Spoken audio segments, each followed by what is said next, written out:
You know, when I go to a place, it has 12 steps and 12 traditions. And these 12 steps are mainly goaded to an addiction, not a substance. See, these 12 steps teach us to no longer use drugs once the desire to use has been lifted. And these 12 steps not only mold us to no longer use again ever, but they also mold us to change emotionally, mentally, spiritual. And they help us to remove the fear, and they help us to remove what if, and to just step out on faith and step out in society and become a productive, responsible member of society, not focusing on the outcome, not focusing on, am I going to get in an argument with somebody on this job? Am I going to run into an old ex and she going to cause me problems? Is the boss going to like me, or the new boss, or is the old boss going to come back and he not like me? Are there going to be some people on the job that I disagree with, but I have a problem with? See, the 12 steps teach us to not focus on that. You know what I'm saying? Because the primary focus should be on God, and the second primary focus should be on working the 12 steps. And with the 12 steps, it says in a special book, it says that lost dreams reawakening and new possibilities on the rise. Now, once you see the dream and you grab a hold of it, you must be willing to pull the principles from the steps and put on this dream, and not be afraid of it, but be fearless and chase this dream. Now it says that many was not as fortunate as us. Now, this ain't nothing about sex, because it says in this special book that we don't discriminate. You know what I'm saying? It's not about race. It's not about sex. It's not about gender. It's not about where you come from. It's about who are you and what's your problem and how we can help. Now, I just want to focus on this. There's a lot of women that come into the program, 12-step anonymous program, you know, and some of them come and they get high, they come back and they get high, and they come back and they get high, and they come back and they get high, and they come back and they get high. And most of them are in a recovery house, you know, and they might work the 12 steps in a couple months. Something called the 12-step dynamic. Now, these are not the real steps. This is just, it's almost like if you was in a library and you seen a book that you like, and you just looked at the picture of the book and you read the words over and over, but you never opened the book. But it has a pretty picture, and the words are big and they look good, but you never open the book. Well, if you never open the book, you never gonna know or have any type of idea what you gonna get out of this book. So these 12 steps of dynamic, they not real. They just giving you a look into the steps. They not the real steps. They just giving you a picture of the steps. See, the real steps is when you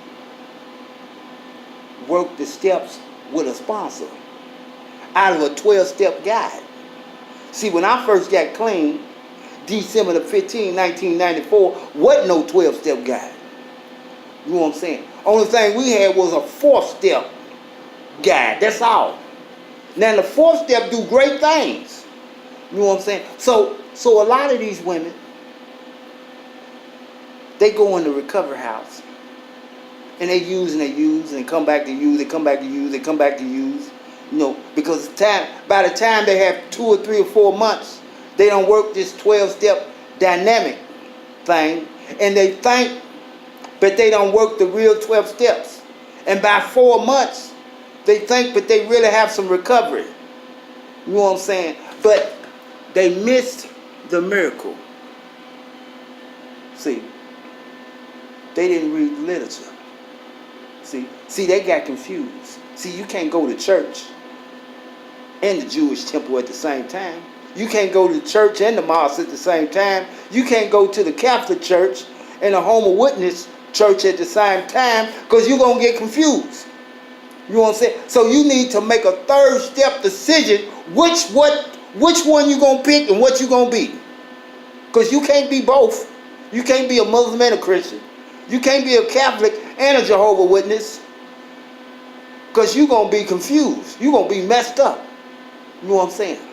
So, but without these women, without their mama, their daddy, their sisters, their older brother, recovery house, if they didn't have this to look forward to,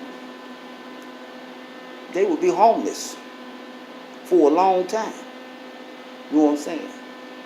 So, it says in this special book, but the core of our diseases are total self-centered. 2 things that make up our diseases are total obsession, compulsion. And once we get locked into obsession, we're not thinking about nobody. We're not thinking about our mama, our father, our friends, our kids. We're not thinking about anybody. We're not thinking about our boss, our co-workers, or anything. And this obsession, it may be anything. It may be shopping. It may be dishonest, which may cause you to steal, may cause you to walk in stores and pick up stuff. You may feel that you can get away with it. You know what I'm saying? But eventually, something's going to catch up with you. And boom, you know, dishonesty. And then a disease that will manifest through our feelings, our emotions, our thinking. A disease that will manifest itself in many manifestations. A disease that will manifest itself in many areas. That's why we need the 12 steps to get in touch. See, we talking about changing from the inside out. I mean, there's nothing wrong with dressing the outside up. You know what I'm saying? But if you dress the outside up and you never did a step to deal with what's inside, which is the past but will re-resonate itself, then eventually you're gonna end up either getting a beer, a drink, some spinach that you can smoke, or a rock that will put you out of your own motherfucking house. So, it says, take what we have to offer and do what we do. Now, what we have to offer is the 12 steps, the 12 traditions. And once you work these 12 steps, it says, but if they don't work for you, we promise you your misery back. We promise. If you don't work these steps and you don't get nothing out of them, we promise. Your misery. What's your misery?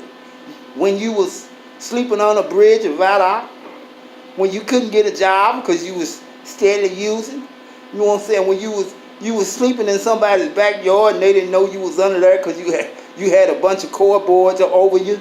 You know what I'm saying? When you was standing in front of a liquor store, you know what I'm saying? When you was standing in front of a grocery store trying to get some change to get one more. When you was selling your body just to get one more.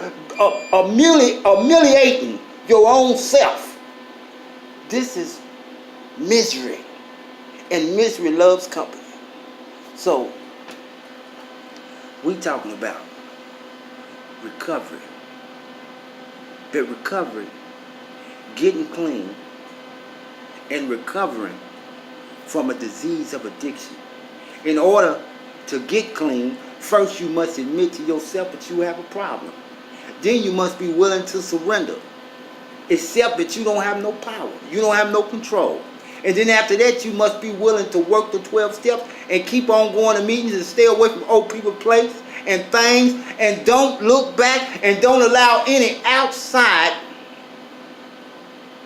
forces or inside forces to convince you that you can go back where you come from. So, have a good day.